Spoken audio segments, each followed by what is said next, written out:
Tibir Kudawi, Pelabian Syibaya, menurut suara Kudawi, Selatan Tabir Biadunuk, dan Kubi yang susah. Ya, berjumpa lagi dengan saya.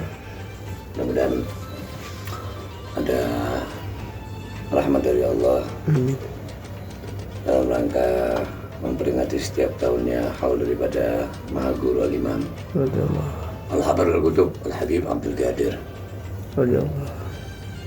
Ahmad Fiqih, dan ayahanda saya yang mulia Ustaz Al-Imam Al-Hafidh Al-Musin Al-Qutub Al-Habib Abdullah Al-Imam Al-Habar Al-Qutub Al-Habib Abdul Qadir Ahmad Fiqih Allah Ta'ala.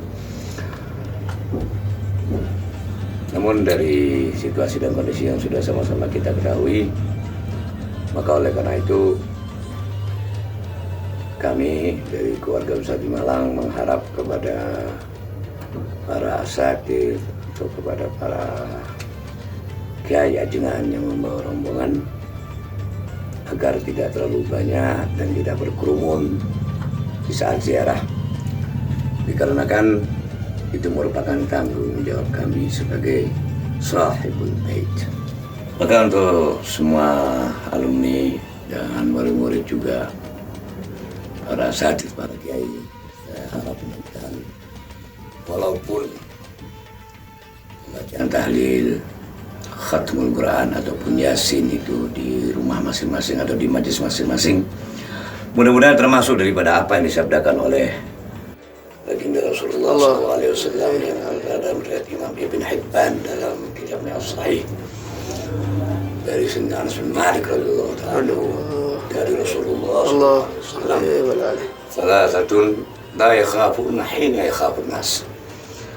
3 orang ini tidak akan takut di saat seluruh manusia merasa resah dan takut gelisah. Yang pertama siapa?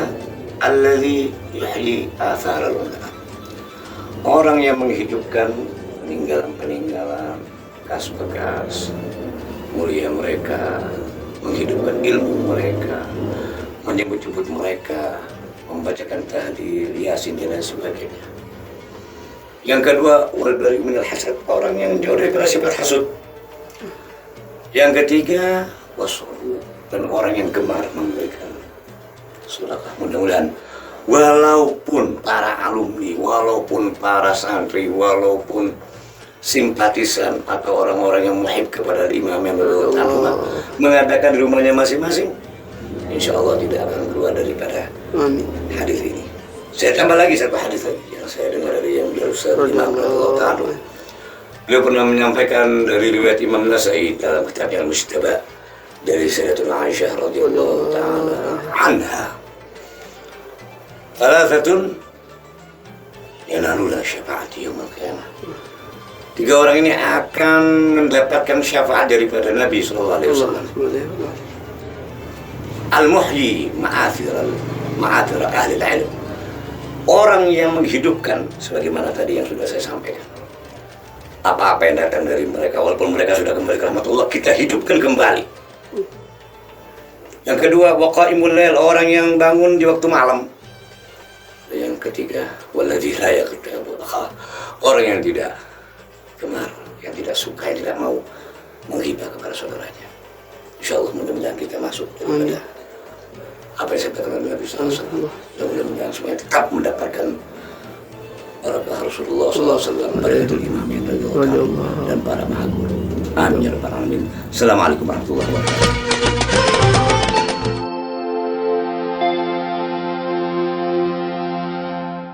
Dari mana guru beliau maupun daripada beberapa tokoh-tokoh Islam di dalam dan luar negeri yang untuk meningkat waktu akan saya terjemahkan secara ringkas. Satu yang kita peringati pada upacara haul ini adalah guru kita Ustadzul Imam Al-Habrul Imam Al-Habib Abdul Qadir bin Ahmad Al-Fiqih radhiyallahu anhu nafa'ana bihi amin, yang dilahirkan di kota Tarif, Hadramut, Arabia Selatan pada tahun 1316 Hijriah atau 1898 Masehi. Beliau adalah pendiri serta guru kepala daripada lembaga Darul Hadits Al-Fadhiliyah dan Perguruan Islam Atas Malang. Juga pernah menjadi auditor pribadi menghukum alim ulama dan juga sebagai dosen tafsir pada Fakultas At-Tarbiyah wa Ta'lim di Malang, serta sebagai muballigh Islam yang mengadakan dakwah-dakwah dan pembinaan mental baik di dalam dan luar negeri. Pendidikan beliau setelah menamatkan pendidikannya pada madrasah tingkat rendah dan menengah, beliau mengikuti kuliah dari tokoh-tokoh ulama yang berasal daripada Qarim, Seoul, dan negeri-negeri lain di Arabia Selatan, Makkah, Madinah, Afrika Barat, dan negara-negara di Asia Tenggara, di antaranya Indonesia. Pada tahun 1330 Hijriah, beliau lulus dalam pendidikan dan pengajarannya, serta mendapat ijazah untuk mengajar, mendidik, bertabligh, membina mental, dan lain-lainnya di daerahnya dan di tempat-tempat yang dia kunjungi. Dan pada tahun 1931, beliau melaksanakan ibadah haji serta berziarah ke makam penghulu alam Nabi besar Muhammad SAW. Untuk kesempatan ini beliau pergunakan dengan sebaik-baiknya, yaitu dengan menghubungi tokoh-tokoh Islam yang terkemuka, serta memperoleh isnad-isnad atau silsilah daripada hadis-hadis junjungan kita Nabi besar Muhammad SAW dari mahaguru ilmu hadis yang ulum yang berdatangan dari Yaman, Mesir, Afrika Barat, di kedua tempat suci Makkah dan Madinah, dan lain-lainnya dari negeri-negeri Islam. Perjuangan beliau pada tahun 1919 Masehi, setelah berijazah beliau meninggalkan kota Tarim dengan kesan baik dan meninggalkan bekas-bekas pendidikan, petunjuk kepada amal kebaikan dan lain sebagainya kepada penduduk kota tersebut, baik dari kalangan muda maupun tua. Setelah itu Indonesia lah yang beliau tuju, justru untuk membantu pembinaan mental, mendirikan madrasah-madrasah, serta melaksanakan dakwah Islamiyah dan mengisi jiwa bangsa Indonesia kepada ketaatan dan kejujuran serta kewaspadaan menghadapi cengkraman imperialis Belanda dan Jepang yang tidak segan-segan dan malu memperkosa kewibawaan bangsa Indonesia. Setibanya di Indonesia, beliau menjabat sebagai Direktur Madrasah Al-Khairiyah di Surabaya, Ar-Rabithah di Solo, dan mendirikan asrama atau pesantren di kota tersebut, At-Taraqi di Malang, dan yang terakhir sebagai bapak pendiri dan mahaguru lembaga Darul Hadis Al-Faqihiyah di Ahli Sunnah wal Jamaah Malang. Beliau tiap-tiap memasuki sebuah kota senantiasa diangkat menjadi direktur pada sebuah madrasah atau lembaga pendidikan Islam, mengingat keahlian dan keluasan ilmu beliau.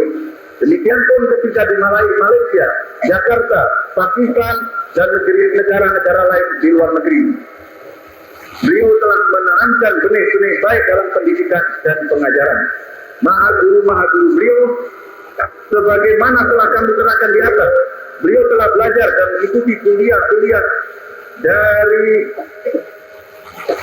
mengikuti kuliah dari tokoh-tokoh terkemuka, alim ulama dari berbagai perguruan tinggi, dan mengikuti pula dan mendapat pula penghargaan serta ijazah dari beberapa mahaguru besar. Antara lain satu, Al-Allamah Al-Habib Alwi bin Abdurrahman Al-Masyhur, Al-Allamah Al-Habib Abdullah bin Umar Al-Jafiri, Al-Allamah Al-Habib Ali bin Zain Al-Hadi, Al-Allamah Al-Habib Ahmad bin Muhammad Al-Faqih, Al-Allamah Al-Habib Qaddar bin Hasan Al-Idrus, Al-Allamah Al-Habib Abu Bakar bin Muhammad Al-Faqih, Al-Allamah Al-Habib Abu Bakar bin Shihab, Al-Allamah Al-Habib Abdullah bin Idrus Al-Idrus, Al-Allamah Al-Syekh Abu Bakar bin Umar Al-Khatib, Al-Allamah Al-Syekh Hasan bin Muhammad Arfan, Al-Allamah Syekh Umar Baghari, serta Al-Allamah Syekh Muhammad bin Awad Al-Fadl, dan beberapa tokoh-tokoh ulama lainnya.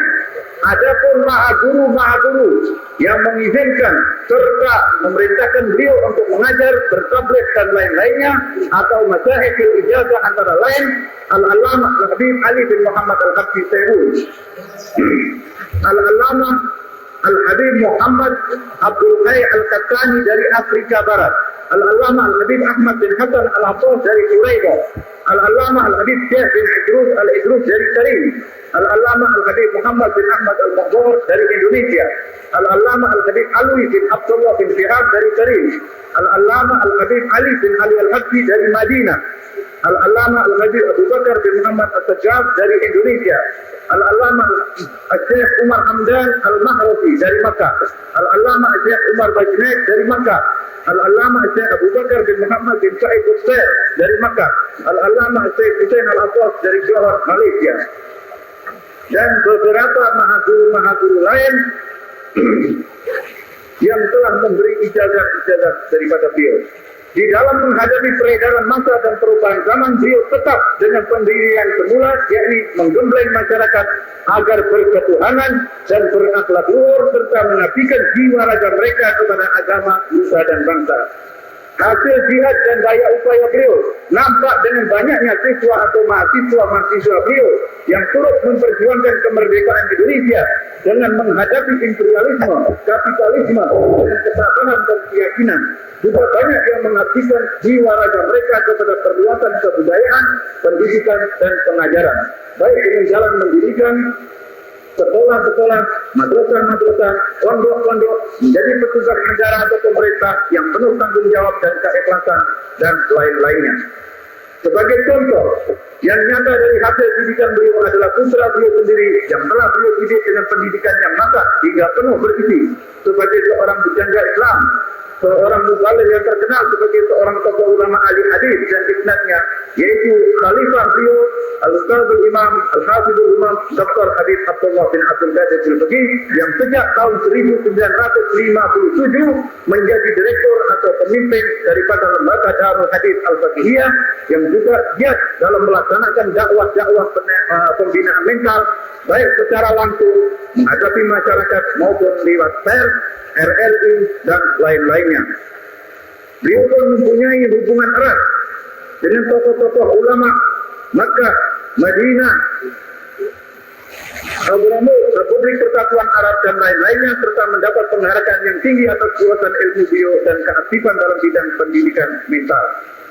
Semangkatan almarhum, kita bangsa Indonesia yang bercita-cita luhur, berdorongan tinggi menuju kepada kemajuan dalam saat-saat yang penting, menghadapi revolusi mental, mempertahankan keaslian dan kesucian pribadi dan pendirian pada hari Senin tanggal 21 Jumadil Akhir tahun 1382 Hijriah atau 19 November 62 Masehi, sekira jam 14.15 waktu Jawa, telah kehilangan seorang tokoh ulama yang berpendirian tegas dan telah mencurahkan otaknya dengan kesucian benak kepada kita, telah memenuhi panggilan Tuhan yang Maha Esa, yaitu Allah Subhanahu wa Ta'ala, dengan tenang bohirnya tetapi hatinya menuju kepada Allah dan Ta'ala, senantiasa berselawat atau mengucapkan Allahumma sholli ala sayyidina Muhammadin sallallahu alaihi wasallam.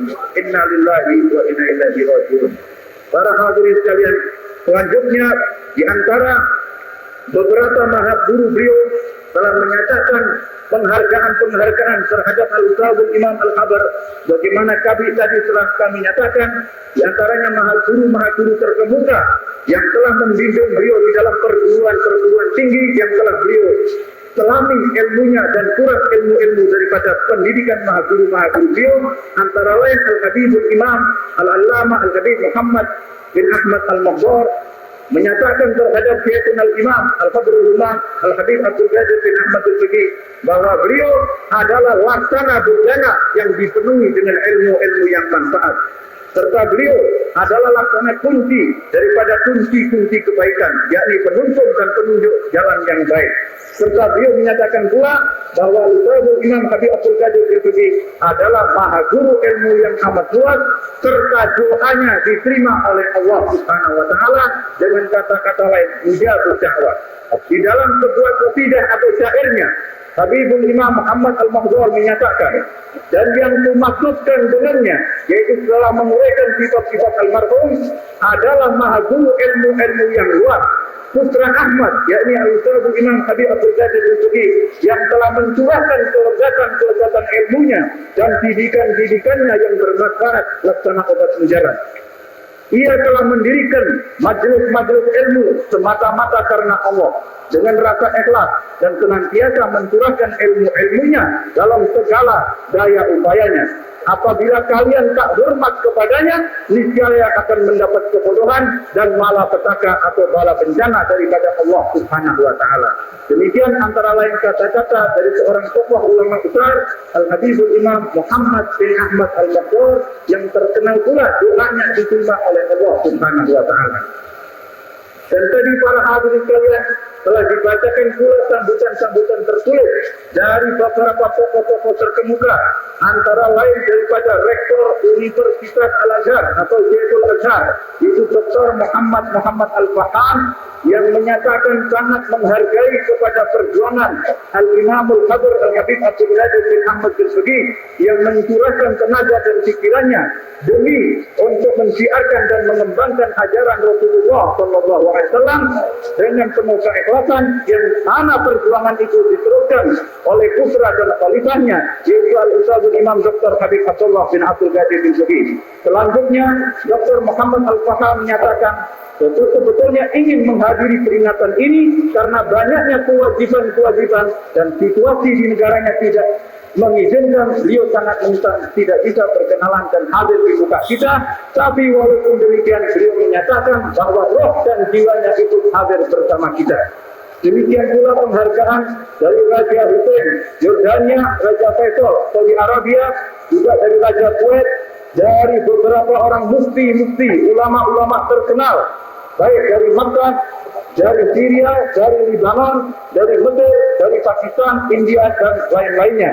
Serta pula penghargaan dari Mufti Asia Tengah memberikan penghargaannya pula, dan dari Rabitah Alam Islami atau Liga Islam Sedunia yang berpusat di Makkah,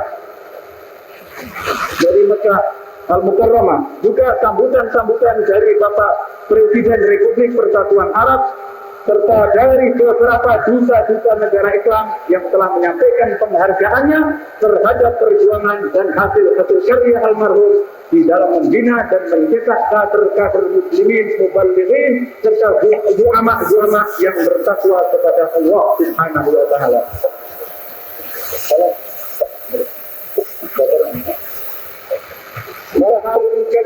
Jadi tadi telah kami bacakan sambutan-sambutan, kami kemukakan dari beberapa tokoh-tokoh atau negarawan-negarawan yang antara lain tadi dari raja-raja, juga dari beberapa presiden, antara lain Presiden Republik Persatuan Arab atau Republik Arab Mesir, Jenderal Anwar Sadat, dan lain-lainnya.